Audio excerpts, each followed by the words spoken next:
You're listening to WGSN-DB, Going Solo Network, Singles Talk Radio channel, where we take a lighthearted and candid approach to discussions on the journey of relationship loss, divorce, parenting, being single, relationships building, dating, and yes, sex. Join our listeners and begin living your best life. Welcome to our show. This is your host, Ana Lennyr, coming to you with today's true secret of life. Our children deserve a future without burdens. To debate today's secret of life, I have in-house an amazing coach. I have Denise Thomas. She is a debt-free college coach. Hi, Denise. Welcome to our show. Hi, Anna. Thank you so much for having me. Denise, you're absolutely amazing. What does it mean by debt-free college coach? What does that even mean, Denise? Well, I know it sounds pretty perplexing these days. We hear nothing but college debt and how do we relieve college debt? And there's so many myths and beliefs that surround the topic of high school to college. But I was able to find the strategy that allowed my two children to attend college on 17 scholarships, totaling almost $200,000. They got 4 years of college debt-free with cash left over. So in essence, they got paid to go to college. And I've been able to help other families do this as well. Wow, that's absolutely amazing. Because to be honest with you, Denise, I know somebody that's 54 years old and he still has college debt, okay? And who knows how many he gets to the senior years. No offense, right? Yeah. And if you think about just what you mentioned, right? Okay, 17 applications for scholarships or way more than that, right? Because it's way more than 17. 17, you get accepted. But if you think about the $200,000 that you mentioned, that's the price almost of if not of a house in Chicago, at least of an apartment, for goodness sake. Certainly. Right? So that is a lot of relief. How does somebody, how should I explain? How does somebody doesn't find these secrets? How do you do this magical stuff?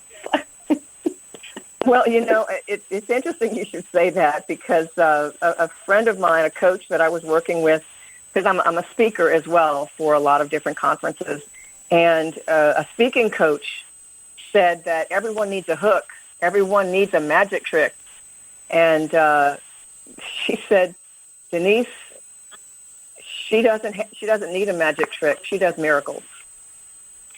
And it is really interesting because the truth is we have a lot of beliefs around this topic that are keeping our kids in debt. When I had to figure this out for myself, and I was forced to do this research, I found some really interesting facts. For example, I found that 30% of college kids graduate debt-free every year. Doesn't matter what the economy is doing. Doesn't matter if they, if the kids have 4.0 GPAs or, it doesn't matter. It doesn't matter. Every single year, 30% graduate debt-free. So my question was, with all this talk about college debt, how are these kids doing it? Because at the time of my research, my family couldn't afford to pay for college for our kids. We had just gone through layoffs and bankruptcy and foreclosures on our houses. We had a stock market crash. We lost everything. But I realized that not only did we not have the cash to cover college, we also didn't have the credit to co-sign for student loans. You see, Anna, they forget to tell us that when they talk about student debt. The vast majority of this money is co-signed by parents and grandparents. So it's not just your child's debt, it's yours. Yeah, and now I think since the Bush era, you cannot even claim it on your bankruptcy. Is that correct? For the vast majority, that is correct. It's not bankruptable in a lot of cases. So if you think about it, well, and let's think about it this way. This is a choice.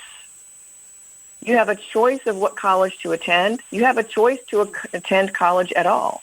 You have a choice to start at community college and start maybe at a lower rate that it's going to cost you. You have a choice to enter the military to have college completely paid for, or a choice to work for an employer that pays for your education.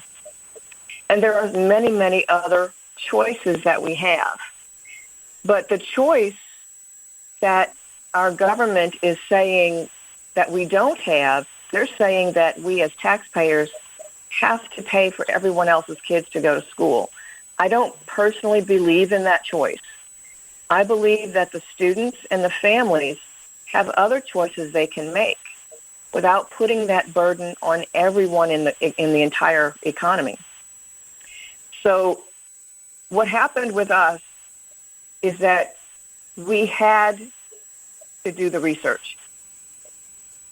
I had to figure out what is the 30% doing that we don't know about, that we're not being told about.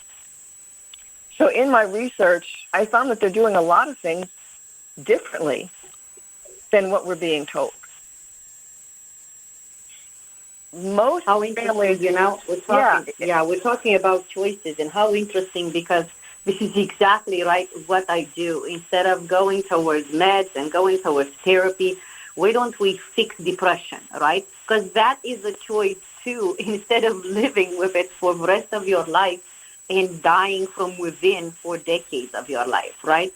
So how interesting that these choices, they turn our kids into, I don't even know how to explain, carrying stones of pain, stones of money that they don't have, and they're, in debt for it. So how interesting that nobody is helping here in any way, shape, or form release the burdens from our future generation, right? Because it's our kids, it's our future. And that would be releasing the burdens on us too. But it's like putting it more and more. And it's like, just hold the pain, just hold the burdens, just keep on taking it. Depression, anxiety, pills, meds, everything, money for college. Just keep on taking it, man. Just shut up and do it. It's unimaginable to me. 100%. One of the things that I found is that some of the things that we are taught to believe, such as wait until junior or senior year for whatever the college-related thing might be. Wait until junior year to take the ACT or SAT exams. Wait until junior year to start doing college tours. There's a lot of wait until in what our belief system says. But that 30% of kids that graduated without debt did not wait. They took those exams as early as middle school. Not for the test score, but to get used to the test and the testing environment. That way, by the time your child is taking it in junior year, and they actually know the content, if they have been taking it all along since 7th or 8th or 9th grade, they not only know the test structure, they're familiar with the testing environment and how things work. They've also learned and practiced test-taking strategies so that they don't even have to think about it. And unlike everyone else in the room, they don't have the stress and anxiety that everyone else has, thinking this is a lifetime opportunity, high-stakes exam. Exactly, because they're so used to it. They did it over and over again. Yes, exactly. Unimaginable. And it's exactly, it's exactly when we are teaching people, for example, relationship skills at the beginning, it's hard for them to apply them. They've never heard of these things, right?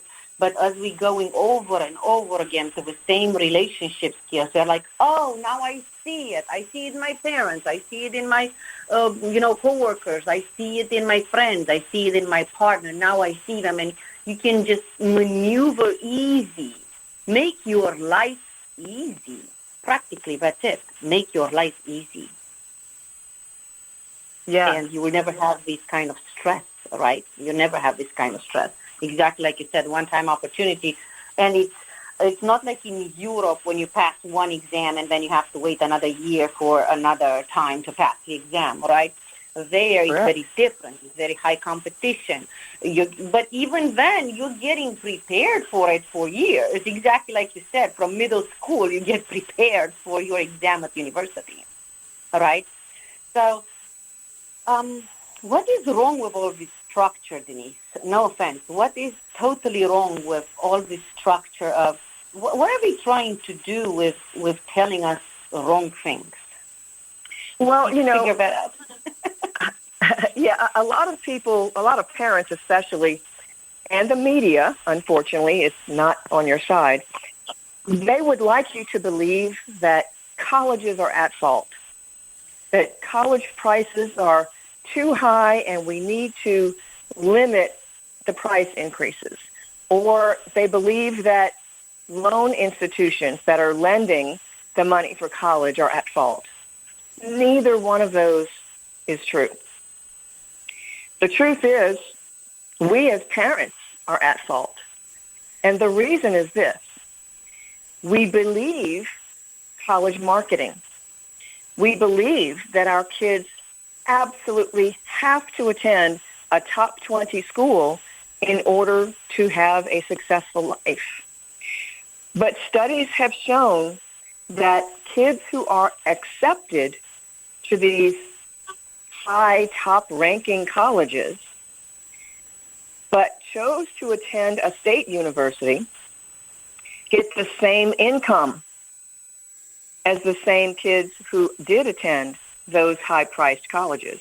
So if your kid attends a $300,000 school versus a $100,000 school, they both come out making the same entry-level income. That's crazy. That's crazy. Let's just stop right here. Okay. Sorry. Guys, if you haven't caught this radio show from the beginning, please make sure you go to truesecretsoflife.com because this is like dynamite, absolutely dynamite. I am your host here, Ana Lennyr, coming with Denise Thomas to debunk all kind of stupid beliefs about college. That's exactly what we're doing. And our secret of life today is that our children deserve a life of no. So please make sure you go to truesecretsoflife.com. This show is going to be in for a couple of weeks out there because it's just dynamite. I mean, what you just said right now, Denise, is just crazy. It's just ludicrous. How is that possible that we get so brainwashed? We pay an arm and a leg for a college that is, you said it's $300,000. What's the difference of worth? Good luck compared to the $100,000, right? And the kids come up to the same pay as they start. It's just ludicrous. The whole thing is crazy. Yeah, absolutely. And, I briefly mentioned the college rankings, but what parents need to understand is that the college rankings is just a magazine article. It's as if a beauty contestant show, a beauty pageant, had every contestant mail in their measurements, and they would be judged by that, by what they mailed in. The colleges themselves are sending in the information. They have been caught cheating. They have been caught playing the numbers that they send in. I'll give you an example. Today, a lot of colleges, not all, maybe half, of colleges are what is called test optional. We've been hearing that a lot. If you have kids that are juniors or seniors in high school, you've been hearing that. Colleges are test optional, so you don't have to send in your ACT or SAT exams. Well, before COVID, before the pandemic, 10% of colleges were test optional. Test optional means we will evaluate your application based on everything else if you choose not to send us your exam scores. However, we have to ask, why would colleges be test optional? And which colleges are test optional? Well, before the pandemic, the 10% that were test optional were the top ranked colleges in the country. One of the criteria for the so-called college rankings is average incoming freshman test score. What that means is when the college is submitting their average test scores for the following year, they cannot submit what they don't have. So if it's test optional for admission, the only kids that are not submitting the test are the kids that have poor scores. They can't submit what they don't have. That automatically, artificially inflates their average incoming test scores. They're playing a game here. So what families need to understand is that the rankings do not rank colleges on how good the education quality is. They do not rank colleges on the outcome. In other words, what type of income is your child going to get? And you'll notice these colleges are not advertising your kid will, 50% of our kids get a higher income when they get their first job. No, they advertise kids smiling, holding hands, walking in beautiful areas on campus. Everybody's a happy camper. Well, you can be happy at a $100,000 school. You don't have to attend a $300,000 school. Not only that, but I know people who are just like, oh, sorority this and sorority that. I'm like, what's that thing? Right? It's like, don't they learn the same math and English? With all due respect. Oh, no, they have choices to have sororities. And what is that helping them for their education, for goodness sake? Oh, no, you don't understand. They have a personal chef that can cook for them everything they want. And you're telling me that you keep your kid hungry there and he cannot order or she cannot order whatever she likes, okay? Because today we have DoorDash, and you're just ordering Chipotle if you want, or Subway, or whatever you want. Why do you need a chef for at the age of 19? I'm like, are you paying for this? Oh, yeah. Oh, yeah. A lot of money for this. I'm like, and where is she living? Oh, she's just 2 hours away from our home, 1 hour and a half with no traffic. I'm like, why does he just attend the college next to home and stays at home and doesn't pay for all this? I mean, this is all just like, I think the parents are better brainwashed. I'm sorry. Oh, yeah. No, you are right. You are 100% correct, Anna. When it comes to expectations for college and expectations for what happens after you graduate, one of the things that I try to make these families understand, your teenager lives in their own little world. They have no idea what the family income is. They don't know. Half of them couldn't tell you what dad or mom does for a living, to be honest with you. They live in their own little world. But one of the things that, it's serious, it's true. And let's think about this. You mentioned the sororities and the personal chef. And yes, ma'am, you are paying for that. It is expensive. And it is an experience, but they can get similar experiences with fun and friends in other areas, in other clubs that they have an interest in. But I think one thing that sororities and fraternities do inadvertently is that it sets up an expectation after college. Most of these kids It's going to be the same statistic. At least 70% who are attending these fraternities and sororities are going to be graduating with student loan debt. So they're going to have huge bills to pay when they get out.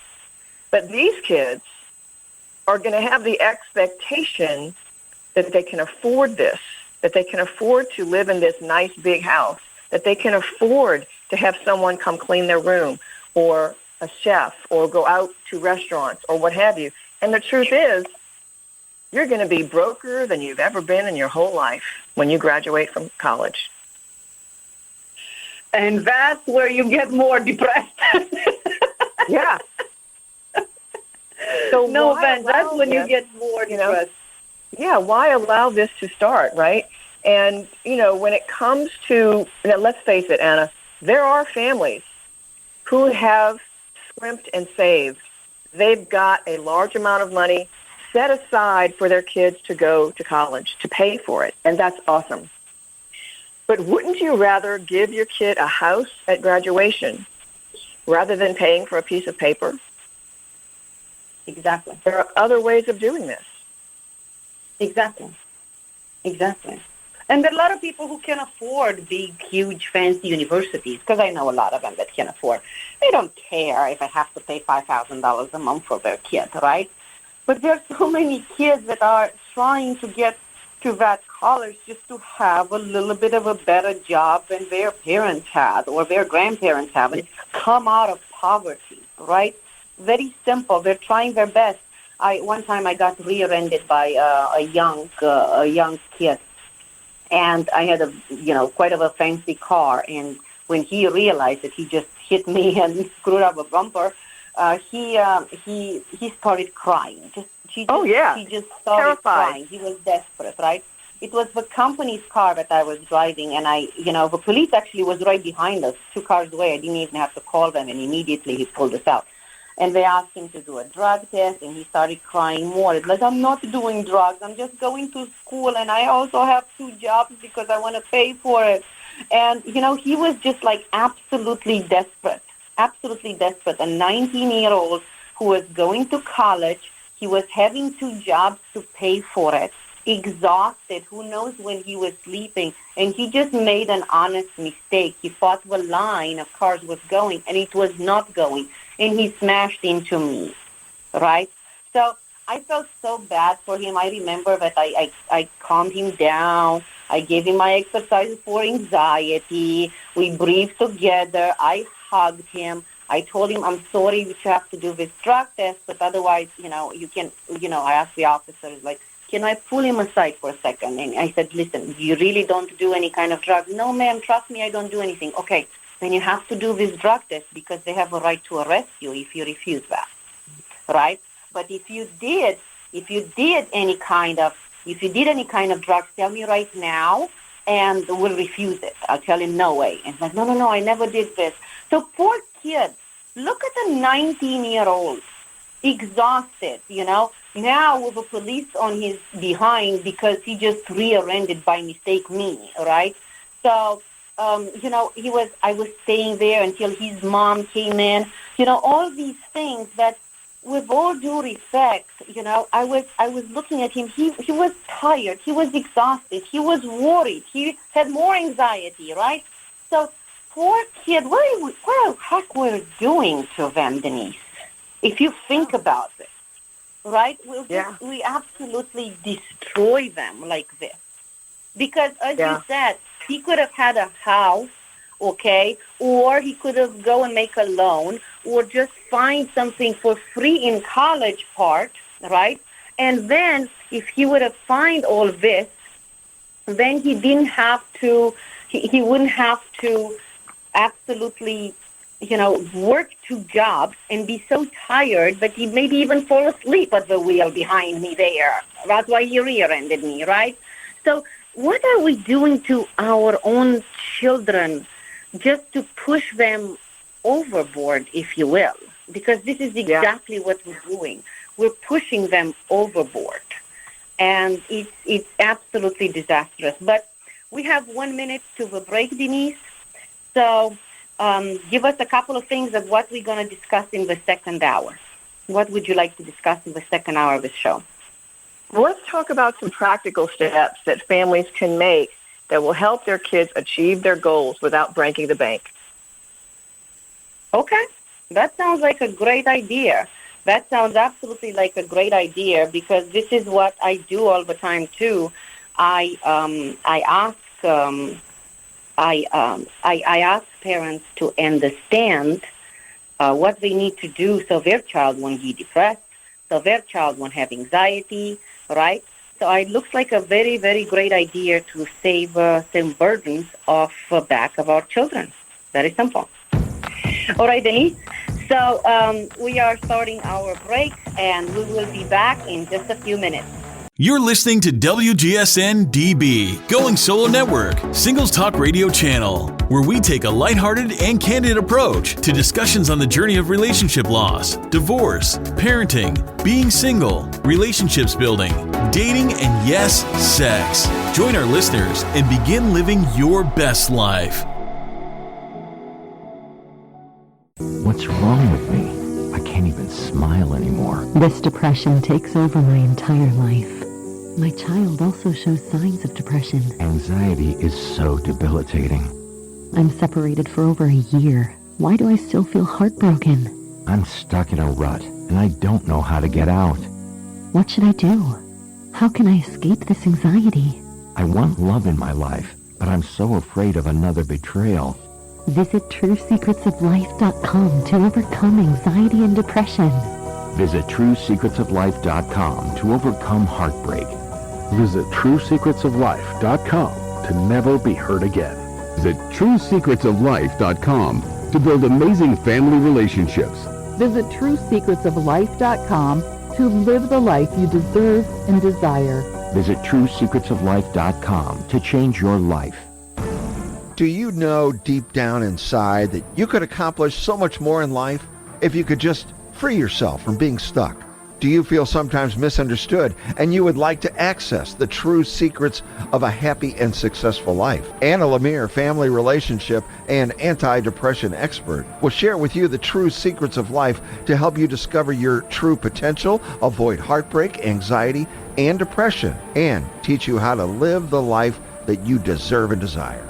Ana can be heard on Nationwide Radio Daily, on the True Secrets of Life radio show, on the My Genre Radio Network at 8 a.m. and again at 3 p.m. To listen to her show, go to TrueSecretsOfLife.com. Welcome back. This is Ana Lennyr. I am your host today with an amazing True Secret of Life. Our children don't deserve burdens, and we should be able to help them as parents. It is our responsibility. It's nobody else's responsibility. So today I have in the house a debt-free college coach, Denise Thomas. And if you haven't listened to the dynamite things that we talked about in the first part of the show, please make sure that you are going to TrueSecretsOfLife.com and listen to the first part of the show. Denise, I am ready for your practical tips. I am so ready. I'm writing it down right now. Go, girl. Well, I have a kid that's almost 15 this month. And with all due respect, I need some help, girl. Well, then I'm really glad that we're talking, because one of the things that I found in my research is that we're telling families to wait until junior year to take the ACT and SAT exams. That's number one. That is false.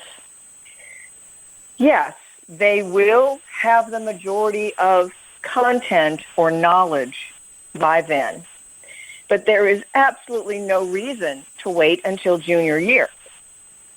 Neither the ACT nor the SAT exam has a minimum age or grade requirement to take the test. When I was doing the research, I found that kids who have taken the exam as early as 7th and 8th grade, these are the ones who have the best chance of graduating without debt. Why? Because they learn early the strategies that it takes for these exams. They learn to ignore the environmental things that are happening in the room. They learn how the test is structured.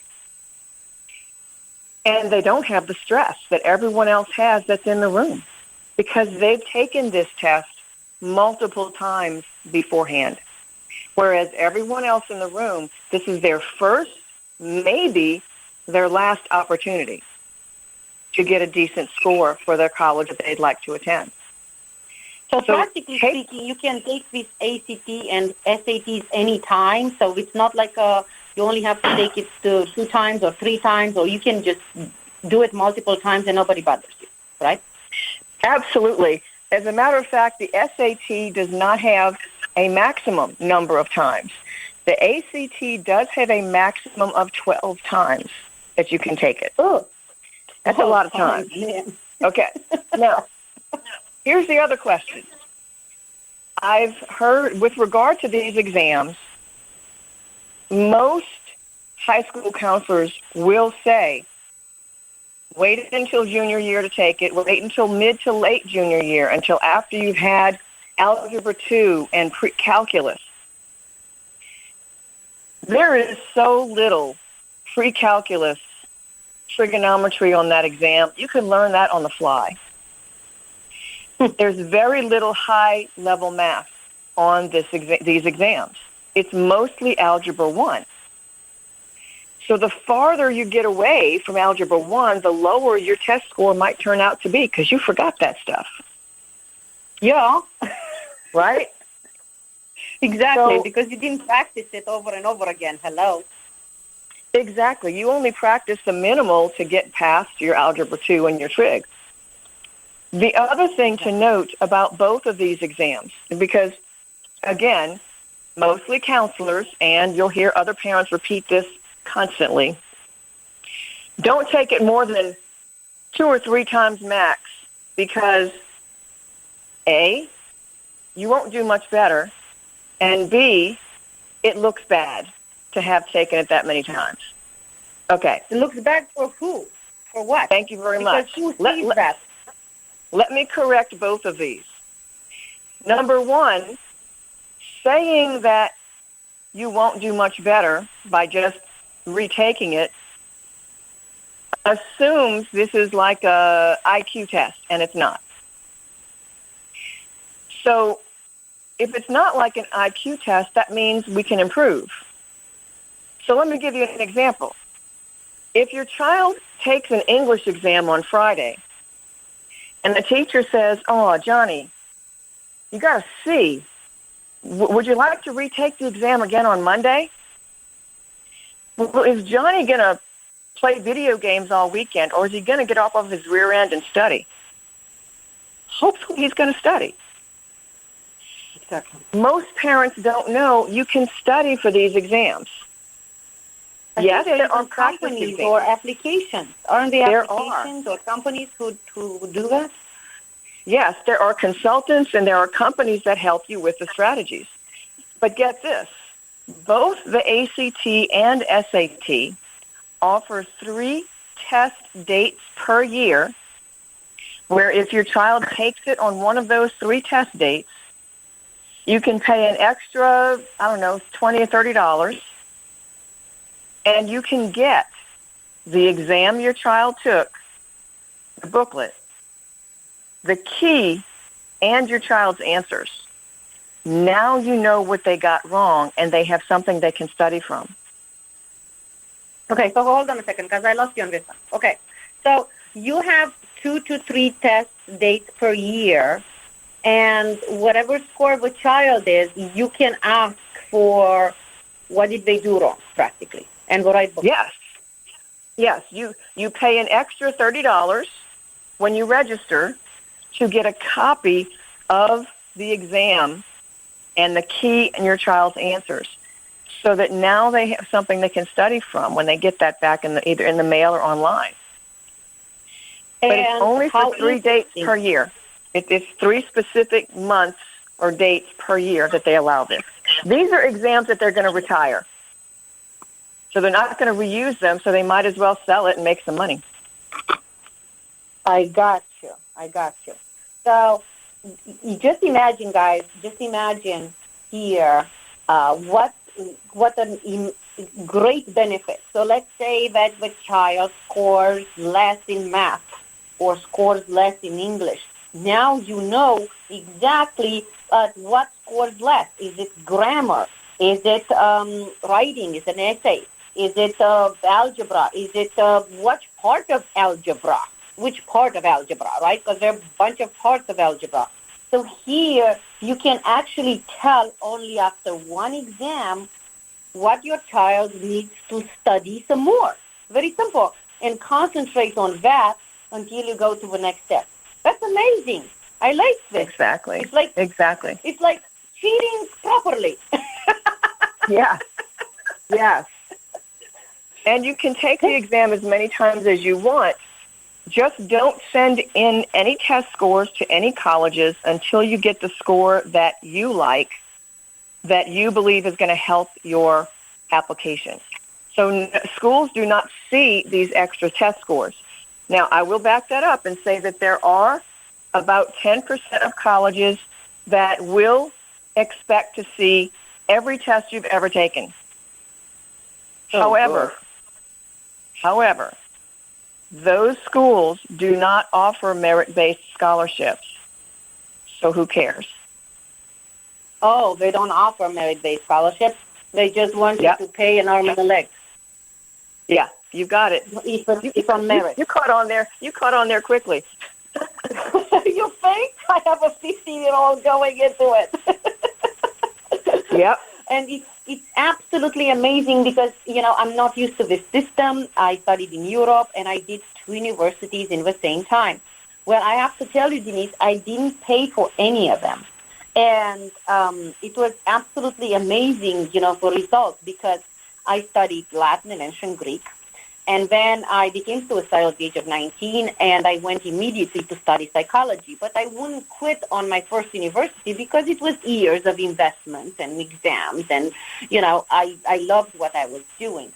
So I finished 2 universities in the same time, and because of my merits, I never had to pay anything because they gave you scholarship for 4 years, and they also paid for your lodging. But that was in Europe 22 years ago, right?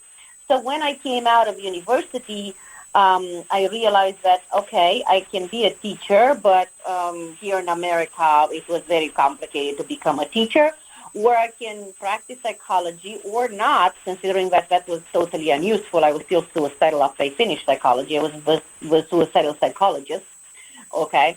So I decided not to pursue a profession, but because it didn't cost me anything, I could make those decisions. Correct. Just imagine if that would have been $300,000 off my back.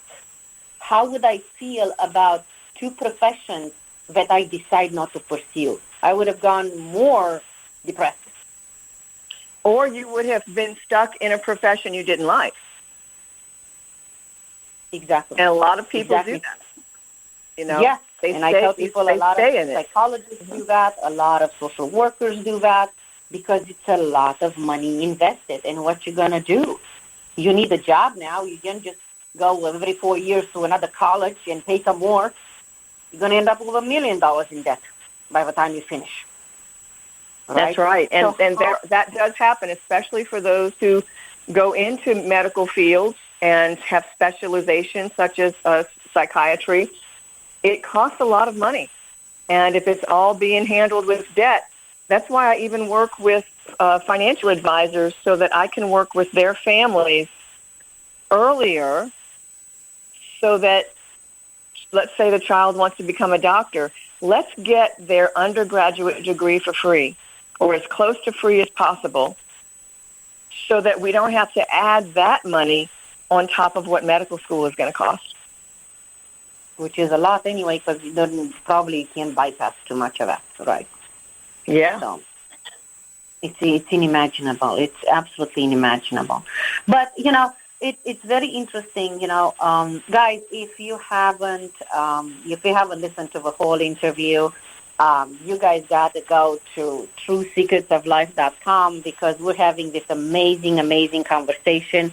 We're talking today about one amazing true secret of life, not to overburden our children with debt. Okay, I usually talk about how not to overburden them with depression and anxiety and all this bad energy that comes from generations and the relationship problems and nothing you need to solve. But here is a practical way, a simple way of how to not give them more burdens, and that is college debt. So I'm here with Denise Thomas, the college debt-free coach that gives us clues. So I already wrote down some stuff.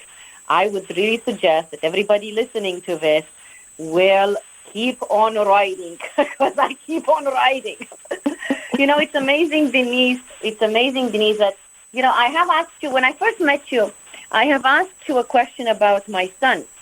We were homeschooling family since he was in 5th grade. He came back home and he said, Mommy, I don't want to go to school with all these stupid people. I said, okay, no problem, baby. But you're going to do the homeschool curriculum. Yes, Mommy, I'm going to do it. I'm like, okay, all right. So we got to the level of what are we going to do for high school. And I was really considering this private high school that we have in our town. But I didn't realize that they register a year before that. So I should have registered the kids a year before that, and there were no more spots. Okay, and I don't even know. It's between $6,000 to $10,000 a year or stuff like that. And my son is like, Mommy, is it any way in the world that I can finish this high school thing faster than 4 years? I mean, I like to go with the kids and all that, but 4 years, Mommy? I said, okay. Let me see what I can do. So I found this online high school that's only like $1,000 for 4 years, and you can do it at your own time. You can do it in a year, 2, 3, whatever you want. You can just do it. And I remember when I met you that I called you and I asked, how does the accreditation for high school diploma works? So would you like to reiterate this for our audience? How does the absolutely. accreditation, yes, for high school diploma works? Go ahead, please.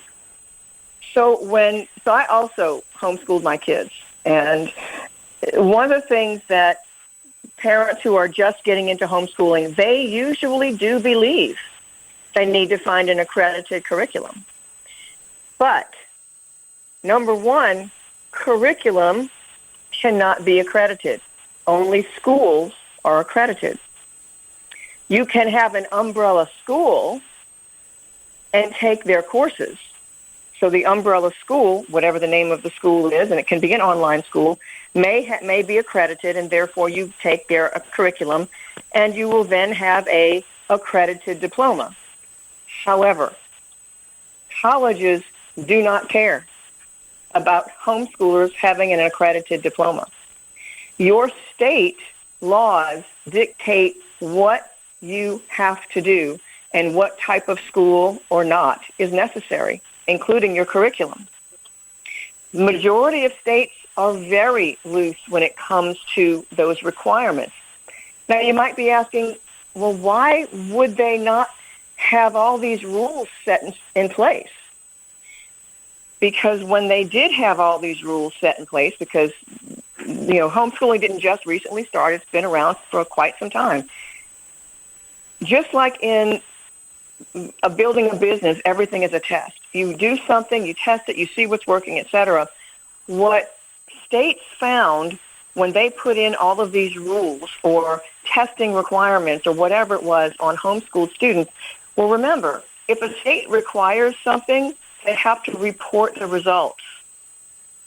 What they found is that homeschooled kids actually perform better on standardized tests than state schools or private schools.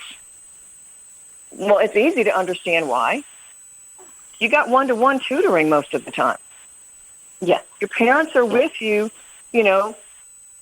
And even at the high school level, I look at my son. Yeah, at the high school level, I look at my son. He is already independently learning. which is exactly what colleges want. To learn Exactly. independently, not to have a babysitter at every 5 minutes. Yes, most colleges actually have either an area consultant who is familiar with homeschooling, or they have a specific homeschool administration officer. Because some colleges do have a couple of extra hoops to jump through if you're homeschooling. Not very many, thank goodness. Most of them understand that homeschoolers are doing well, if not better than the majority of other kids. And again, it's not to say that they're smarter by any means, but they're offered more opportunities. They have one-on-one instruction. Think about child actors and actresses in the Hollywood realm. These kids have private tutors for school. They don't go to a school classroom. You know, a lot of kids that are, you know, president's children or what have you, some of them have a private tutor instead of going to a public school or a private school. You get the education, and you can move faster. Yes. You can move as fast as your child can go. Now, you know, I'm looking at so many people who are moving into, because I was considering this too. I have to be honest with you. Before I met you, I was considering, okay, I don't have too much, you know, I don't like a public high school here. It's rated lower, but I want to. I couldn't get into this private one because I woke up 1 year too late, so I'm just going to keep my kid 1 year more home if, you know, I can't get him in this year. And then should I move to another town where they have better high schools and stuff like that, which they have better taxes too? They have a lot of higher taxes, with all due respect. They have a lot of higher rent. They have a lot of higher properties, right? Everything is way, way more expensive, right? I'm like, man, I can't even afford the property tax. I can't even afford the rent in a town like this that have a high school rated at the level of 10, right? That I really want for my kids. And then I'm looking at those high schools. I have to be honest, I did a little bit of my own research. I'm like, man, there are more people dying from drugs in those high schools of rich neighborhoods than there are in my community. Maybe I should stick with my community. Right? Because it doesn't look like it saves children from any kind of depression. I don't know if the curriculum is different or not, but what I found out from other teachers, they said, no, it's not really different. You just have to give her better grades because they have better expectations, right? Because they pay the teachers better too. So competition. What you going to do? All of this, a circle of lies. Yes. Just a circle of lies. It's a belief that we want to have for our children. Some of it is pride. I'm going to be straight up honest with you. Some of it is pride. A few years ago, we had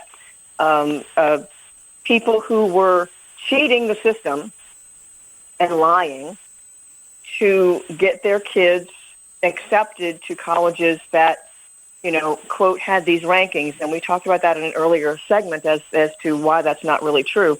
But a lot of it is pride, not just for the parents. Oh, well, my kid was accepted to XYZ school. La-di-da, I must be fabulous as a parent. Yeah, well, your kid also probably has $300,000 in debt. That's not going to serve him very well in his 40s, 50s, and 60s or later. And then the high schools also have the same bragging rights. You see, your high school counselor means well, but the high school counselor's job is not to help your kid get accepted to college with scholarships so they don't have to pay anything. The high school counselor's job is to help your kids get out of high school. They don't have time to do the research that helps your child do college debt-free. And they're only focused on a few of the children, the ones with the highest grades and the most AP classes. They're focused on those kids because the odds are they will or can get accepted to colleges that are quite expensive. Because now we have bragging rights to say we have 20% of our kids that graduate from this high school attend these top 20 colleges. But even if what I disagree with is even if the family has already had this discussion that says, look, although mom and dad, we've got a nice house, we've got nice cars, we take trips and go on vacations, we're not setting aside $50,000, $60,000, $70,000 per year for you to go to college. We're going to talk about what it means to attend a college that is good enough to get a really good job, and yet when you get out, you'll be able to start investing in your own retirement. And mom and dad would like to keep their retirement. Thank you very much. But I've actually seen high school counselors go back and pretty much ruin everything the parents and family had discussed by encouraging the kids to apply to those top colleges that are expensive because it's bragging rights for the high school. I don't know what bragging rights it is when you're the one paying the debt. Okay, either you as a parent or you as a child. Okay, and whoever wants to brag on your money, it's not okay. To me, it's definitely not okay. But it's unimaginable how, I don't know, brainwashed we are as a society, how we do want to believe in shiny objects. I don't know how to label us because, very interesting is you have the same situation that I have, right? Man, instead of taking the kids to all this therapy where he calls you a narcissist, because this is what the kids that I have, they're coming to me and said, my parents are narcissists. Why? They send me to therapy. I'm like, you don't even know what narcissist means, man. True. Okay. It's like at this point, you don't even know what this is how it is. They consider the child a project, a problem, right? And they want to fix the child and tell the kid something like, oh, you have a problem, go fix it with a therapist. I'm just driving you up and down. I don't want to hear anything about it, right? Or they do, the med stuff. It's like, oh, there is something wrong with you. You're mentally ill. Here, take a pill and shut up, right? Don't cry anymore, right? So sometimes we just don't see the reality and the truth from our front eyes, right? It's just, how can you, I'm just wondering, all these neighborhoods where people are moving in and they pay an arm and a leg for rent, for mortgages, for property taxes, right? I mean, I almost did that. If I wouldn't have met you, I probably almost, have done that, dragging the kids up and down into another community just because you need to go to school. And then another pressure, right? Oh, you didn't do a good grade. What are we here for? And another pressure and another pressure. And no wonder that most of the kids, they end up depressed. Yeah. Well, when my husband and I lived in a different neighborhood, we would occasionally drive around other communities within our neighborhood, the gated communities and whatnot. And some were not gated. You could just drive through, and they had these big, beautiful houses. My husband would comment, wow, they must know something that we don't. Eventually, I would turn to him and say, actually, they're in debt up to their ears. We have no debt. Yeah, but debt is not it's not a goalpost today. I mean, it doesn't matter, I mean, it's fancy matters, not with debt. Yeah. That's how we people started to judge things. Unfortunately, apparent and superficial. That is correct. So, Denise, we have a couple more minutes to go. So, tell us how people can get a hold of you. And what can you do for them? Awesome. Well, you can reach me through my website, getaheadoftheclass.com. Just go to any of the links on there on the very first page, first cover. There's an opt-in for a checklist if you have high school kids that are about to start looking for scholarships. But even if you have children in middle school, let's get on a call. Let's find out what you can be doing now to get your kids ready for the opportunities that there are to come. Colleges are looking for kids just like yours, and there are scholarships out there for your kids. So I'll see you on getaheadoftheclass.com.